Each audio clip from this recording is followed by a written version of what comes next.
nutricionista, doutora Juliana Carinhães, já se encontra por aqui. Doutora, muito boa tarde, seja bem-vinda para mais uma participação. Boa tarde, Fernando. Boa tarde, Tamires, e a todos os ouvintes da Rádio Bom Jesus FM. Vamos lá para mais uma semana, né, gente? Para mais uma semana, de mais luta, um tema. Labuta, muita. Mais um tema a ser discutido por aqui. Hoje vamos falar um pouco sobre poderíamos dizer, sequelas da Covid-19, né? Esse vírus que conhecemos o ano passado e que vem trazendo ainda muitos mistérios para serem descobertos, né? Como, por exemplo, a queda de cabelo, né, doutora? Exato. Semana passada eu fiz uma live lá no meu Instagram, no @Juliana Nutricionista, quem quiser aí pode seguir. E foi um tema que gerou muito engajamento, muita discussão, muito questionamento. A gente vem observado, inclusive na minha prática clínica lá com minhas pacientes no consultório, a queda de cabelo sendo uma das principais queixas, né, bem recorrentes aí no pós-Covid. E assim, Covid ainda é, como você falou, uma incógnita, né? Muitos estudos aí em andamento, a gente já tem um indicativo do que seria a doença, a fisiologia, a fisiopatologia dessa doença. Hoje a gente sabe que o Covid, o vírus, traz uma resposta inflamatória de uma maneira sistêmica. Sim. Então, é uma resposta inflamatória no qual todos os órgãos acabam sentindo, né? O nosso metabolismo acaba sentindo. E quando a gente tem uma inflamação, o corpo ele tende a buscar aí um equilíbrio, né? E essa busca desse equilíbrio é que gera muitas vezes aí uma canalização de determinados nutrientes para que os outros órgãos que o corpo julga ser mais importantes entrem em equilíbrio e o bom funcionamento. No caso da queda de cabelo, alguns estudos trazem essa influência, né? Ainda é um questionamento, uma incógnita, não é certeza, mas alguns estudos já mostram. Tem um estudo recente feito nos Estados Unidos que mostra que até 25% ali daquele público estudado teve queda de cabelo. E uma das hipóteses seria exatamente isso. Digamos que o corpo necessite dos minerais que a gente considera na nutrição ricos, né? Minerais de ouro aí, que seria zinco, magnésio, silício, selênio, né? E são os minerais que estão diretamente ligados à formação do bulbo capilar. E aí, quando o seu corpo encontra-se num estágio de desequilíbrio, ele busca homeostase. Então, ele entende que outros órgãos mais importantes naquele momento necessitaria daqueles minerais, né? Ditos minerais de ouro aí. E aí acaba que canalizando. E aí a resposta disso é o aceleramento da queda de cabelo na última fase do crescimento do fio, que é a fase que a gente chama de telógena. Então, esse agravamento da queda de cabelo pode ser uma das consequências aí. Essa explicação pode ser uma das consequências aí, né?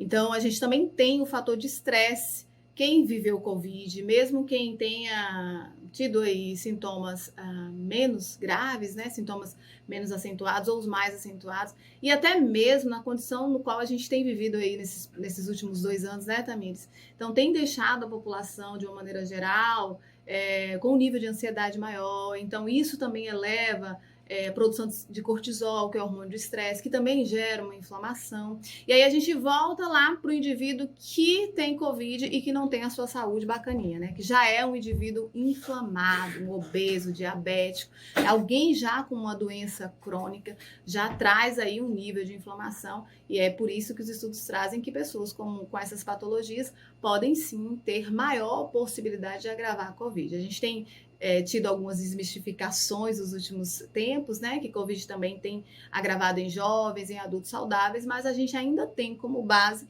que pacientes, pessoas que tenham esses problemas de saúde, essas comorbidades, elas são sim mais propícias a desenvolver o agravamento da doença, né? Então, basicamente, o que a gente tem é a resposta inflamatória. E aí, o que a nutrição vem ajudar?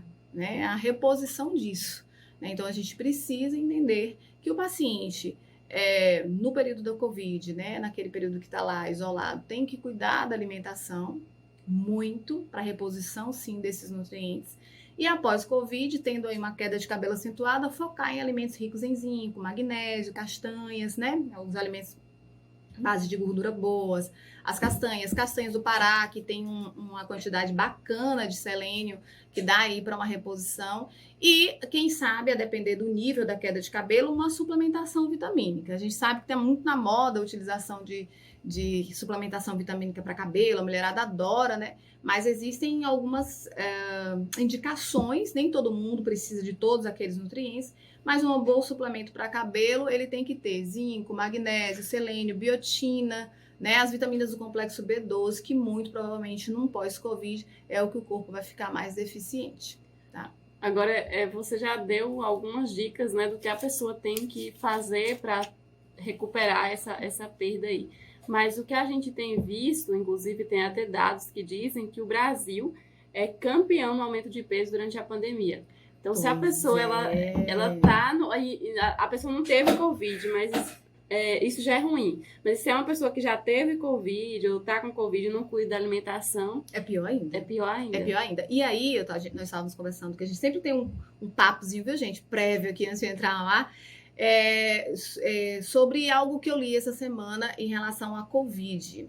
Mesmo pacientes que não tiveram agravamento ou que não tiveram sintomas, os assintomáticos, vem tido aí um desenvolvimento de doenças autoimunes. E aí a gente volta lá entendendo um pouquinho o que é uma doença autoimune. É uma doença que você tem lá no seu alelo, na sua carga genética. E a Covid, o vírus, e alguns estudos vêm trazendo que o vírus está sendo um potencial ativador de gatilho para essas doenças. Porque se eu tenho lá na minha genética um perfil genético para doença autoimune, exemplo, lúpus, exemplo, alopécia congênita, queda de cabelo, né, congênita. O vírus, ele tem potencializado a ativação desse gatilho, coisa que, se eu não passo pelo Covid e tenho uma alimentação saudável, uma vida bacana, para atividade física, e tenho lá na minha carga genética um alelo para essa doença autoimune, eu posso ou não desenvolver. A probabilidade de não desenvolver é grande. Eu posso desenvolver já na minha fase idosa, passar pela vida sem desenvolver a doença. E aí, alguns estudos recentes vêm trazendo que a Covid está sendo, sim, um principal ativador de gatilhos para a doença autoimune. Muita gente desenvolvendo doenças autoimunes. Gente, vem cá, como é isso? De uma hora para outra, todo mundo desenvolvendo isso. Lúpus, né? As pessoas desenvolvendo doenças autoimunes, síndrome do intestino irritável, muita coisa trazendo por conta dessa resposta inflamatória que o vírus traz, mesmo em pacientes que são assintomáticos. Existe sim um potencial inflamatório do vírus, mesmo você não tendo sintomas. Ele está aí em você e alguma resposta você vai ter. Muito bem. A diabetes, ela também causa queda de cabelo, doutora Juliana? É uma pergunta de um dos nossos ouvintes aqui. Não tem nada direcionado, não. O que pode acontecer de repente, um paciente diabético, ele possa ter aí uma alimentação muito pobre, né? Muito rica em açúcares simples, desfoca, né, dos nutrientes necessários aí para manter o bom crescimento desse cabelo, mas não tem nada direcionado assim, não, diretamente não. Certo. Além da queda de cabelo, como você já citou aí, quais outros problemas que o Covid tem deixado? Meu Deus, mas tem uma relação aí, né? Tem muito. Gente, olha, eu tenho observado muito os relatos. E a gente vê, se você joga no Google, não precisa ir nem para uma base de dados científica. No Google você já encontra muito dessas consequências.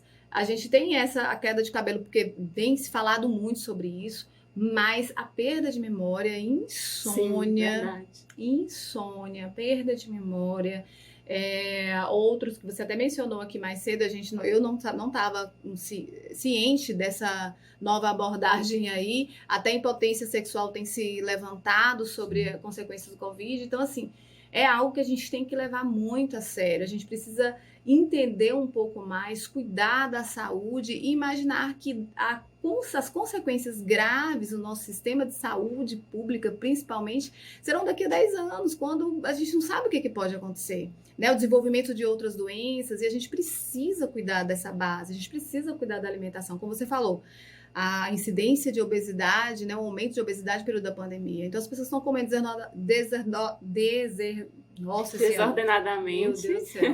Acontece. Travou, né? E bebendo também, fazendo uso de bebida alcoólica de maneira também desordenada. Então, a gente precisa levantar, ativar o gatilho, a consciência, virar um pouquinho a chavinha, porque senão a coisa vai ficar muito feia daqui a um tempo. Não sei se talvez até mais simples, mas é um dos sintomas do Covid. Pelo que nós percebemos, tem pessoas que se dá como recuperado, mas permanece com isso aí por pelo menos 1, 2, 3 meses. Como é que tem sido também mais relacionado à alimentação, à perda do paladar, né? Também é a mesma linha de raciocínio. Tem gente que refere ter tanto perda de cabelo, perda do paladar, olfato, perda de memória, um tempo depois. Em relação à queda de cabelo, os estudos trazem de 3, 4, até 6 meses, né, posterior aí ao Covid, com esses sintomas. Então, é interessante, como eu falei, virar a chavinha aí, cuidar da alimentação de uma maneira mais equilibrada e colocar como prioridade. É uma coisa que nós já estamos na pandemia há mais de 1 ano e meio, né, Ju? E uma coisa que eu até leio também na internet, noticiários, é justamente motivações que podem causar esse aumento de número de obesos. É o quê? A ansiedade, como você até já falou. No caso das crianças, elas não estão indo para a escola, né? Algumas estão retornando agora. E muitas vezes os pais, acaba que por essa ansiedade, pelo psicológico, os pais acabam prendendo demais as crianças, que até elas adoecem, até elas criam esse medo da doença, que acaba também, porque a gente está aqui falando de sequelas pós-Covid, mas acaba também que tem males que atingem a pessoa antes mesmo dela ter a doença ou até mesmo sem ela ter. Exatamente. É esse nível de ansiedade, por exemplo. Antes de ser contaminada. E aí, tô comendo demais, tô ansiosa, meu Deus, se eu vou pegar, meu Deus, parei de trabalhar, meu Deus. Tudo isso que engloba todo esse momento que a gente está vivendo. E quando a gente fala no ganho de peso, né, as pessoas estão comendo demais, elas estão sim aumentando o nível de inflamação. Então, o que é uma inflamação? Entendendo, vamos imaginar que você vai lá e dá uma topada no seu dedo, ou então corta o seu dedo. Automaticamente, o seu sistema imune ele é ativado, né? Então, existe ali uma resposta inflamatória, esquenta, dói, e o corpo começa a trabalhar ao reparo daquela lesão. Imagine aí, quando eu faço isso de maneira, né, gradativa, comendo alimentos desordenados, sequencial, né, gerando inflamação ano após ano, dia após dia, muita bebida alcoólica, muito carboidrato refinado, muito alimento gorduroso, e isso trazendo respostas inflamatórias contínuas ao longo do tempo. Né? Se você cortar o dedo, automaticamente o seu corpo vai ali ativar o reparo, porque você tem um sistema imune para isso. Mas imagine todos os dias você dando pequenas topadas no seu organismo. Você nunca vai ficar sem nem cicatrizar, não vai. Nunca. Então, isso é o que traz, quando a gente fala de inflamação. O obeso é inflamado. Como é isso? De onde, que é essa inflamação? As pessoas levam, às vezes, muito para estética. Para estética, estou inflamado. As pessoas até levam em consideração que a junção de que seria retenção de líquido. E não é, não. É um organismo inflamado, é um organismo que está tentando reparar um dano o tempo inteiro. Então, esse dano é provocado pelo estilo de vida da pessoa. Alimentação inadequada, um sono não é bacana, o intestino não funciona. E só pegando o gancho do intestino, não adianta suplementar a vitamina para cabelo se o seu intestino não funciona. Então, vitaminas e minerais, maior parte, a absorção é no lumen intestinal. Então, se eu não tenho uma saúde intestinal bacana, eu posso suplementar o tanto que eu quiser. Uma coisa é o que eu como, ou que eu suplemento. Outra coisa é o que eu vou digerir. Então, eu tenho que ter uma base muito bacana, o intestino funcionando, a saúde intestinal funcionando bacaninha, para eu poder absorver o zinco, o mineral, o selênio, que eu vou aí suplementar por via, né, de um suplemento desse vitamínico. 12h50, a doutora falando aqui sobre os sintomas, sobre as consequências, sequelas da Covid-19, os principais assuntos da queda de cabelo. A ouvinte pergunta: doutora, comer batata doce ameniza a queda de cabelo? Já ouvi falar que sim. Se não, quais alimentos eu posso estar consumindo para amenizar? Não, diretamente batata doce não, mas o que a gente tem como nutriente aí? Né? Os alimentos, né? Nutrientes, claro que a batata doce tem nutrientes, mas nutrientes, alimentos fontes dos nutrientes que estão diretamente ligados à queda de cabelo. Então, a gente tem as castanhas, como eu havia falado, como base de zinco e magnésio, né? A gente tem as gorduras boas, abacate, coco, azeite, também como boas fontes de minerais, a gente pode considerar assim também. A gente tem alimentos à base de ferro, né? As folhas escuras, verdes escuras e a vitamina C.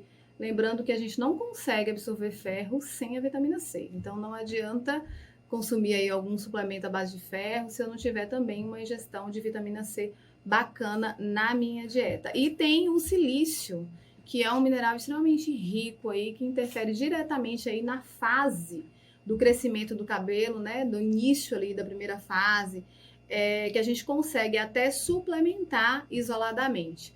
Normalmente na alimentação fica muito difícil a gente conseguir a ingestão correta de silício. E aí a gente consegue suplementar isso, encapsular e o paciente consumir. E é muito bacana. Se ele fizer uma consulta com um profissional adequado. Se ele fizer uma consulta com um profissional adequado, gente, pelo amor de Deus. Não dá, vou tomar silício, vou tomar não sei o quê. Não, é melhor ser orientado de todas as maneiras. Juliana, nosso tempo infelizmente passa rápido, né? Muito obrigada por mais uma participação. Na próxima semana, com certeza, a gente vem trazer mais, você vem tirar mais dúvidas dos nossos ouvintes e a gente também sempre aprendendo. Pronto, meu amor. Muito obrigada, Tamires. Obrigada a todos os ouvintes. Fernando, obrigada mais uma vez.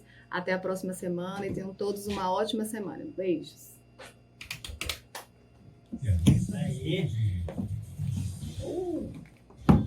Só o trava-língua.